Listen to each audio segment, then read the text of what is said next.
Assalamualaikum warahmatullahi wabarakatuh. Perkenalkan, nama saya Sarifah dari kelas 2A semester 2 Ilmu Hukum. Di sini saya akan mereview mata kuliah hukum pidana pada pertemuan ke-6 dengan dosen Ibu Profesor Dr. Haji Hendi Nuraini SMH beserta asisten dosen Bapak Dr. Rendi Aridayandi SMH. Pada kesempatan ini saya akan membahas tentang hubungan sebab akibat atau kausalitas atau causality. Tujuan dari ajaran sebab akibat adalah satu, untuk menentukan hubungan antara sebab akibat, yang berarti menentukan ada atau tidaknya tindak pidana. Yang kedua adalah untuk menentukan pertanggungjawaban seseorang atas suatu akibat tertentu yang berupa suatu tindak pidana. Ajaran kausalitas merupakan unsur objektif dari tindak pidana karena terdapat di luar diri pelaku, yaitu yang berupa perbuatan. Dalam rumusan delik, ditentukan adanya unsur akibat dari suatu perbuatan. Maka, untuk menentukan unsur perbuatan yang menimbulkan akibat itu dipergunakan ajaran sebab akibat. Teori-teori ajaran sebab akibat. Yang pertama adalah teori conditio sine qua non atau teori ekivalensi atau teori syarat mutlak atau juga disebut dengan Bedingungstheorie teori. Teori ini berasal dari von Bury, Jerman. Tiap syarat adalah sebab dan semua syarat mempunyai nilai sama karena apabila satu syarat tidak ada, maka akibatnya akan lain.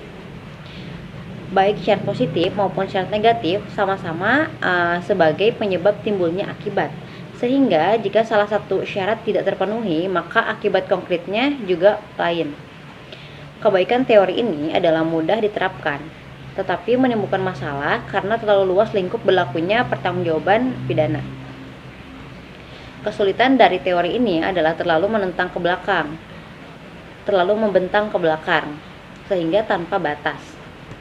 Yang kedua adalah teori individualisasi, yaitu teori yang mengadakan pembatasan antara syarat dengan sebab secara pandangan khusus, yaitu secara konkret mengenai perkara tertentu saja, dengan mengambil pendapat sesudah kejadian atau post factum. Dalam menentukan akibat dari sebab dilihat dari rangkaian syarat itu sendiri. Tokoh-tokoh yang menganut teori ini adalah yang pertama Baekmeyer. Menurut beliau, sebab adalah syarat yang paling kuat. Kesulitan adalah menentukan faktor yang paling kuat itu apa ukurannya. Yang kedua adalah Binding. Menurut Binding, sebab dari suatu akibat adalah faktor yang menahan negatif dari serangkaian faktor yang unggul atau positif. Yang ketiga adalah teori generalisasi, yaitu teori ini melihat peristiwa sebelum kejadian atau ante factum, yaitu serentetan syarat yang merupakan perbuatan manusia dapat menjadi akibat dari suatu peristiwa, yaitu dilihat dari perhitungan yang layak atau pengalaman hidup yang belum terjadi, yang umum terjadi.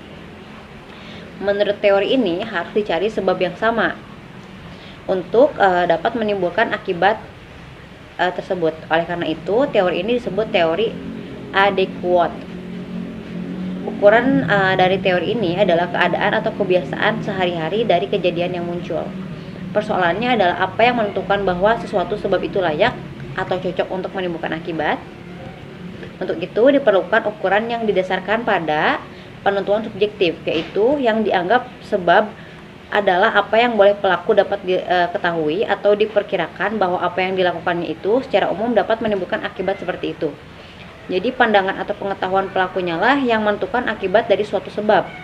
Tokoh pandangan ini adalah von Kleist. Lalu penentu yang kedua adalah penentu objektif. Yang dianggap penentu atau sebab adalah keadaan atau kejadian adalah pengetahuan hakim yang didasarkan pada suatu keadaan yang secara umum dapat diketahui. Teori kausalitas dari von Kleist atau teori adekuat adalah bukan teori kausalitas yang murni, karena yang menjadi ukuran sebab dari suatu akibat adalah pengetahuan pelaku yang dapat mengira-ngira atau membayangkan akan terjadinya suatu akibat. Sekian review mata kuliah hukum pidana pada minggu ini. Mohon maaf bila ada kesalahan. Wabillahi taufiq wal hidayah. Wassalamualaikum warahmatullahi wabarakatuh.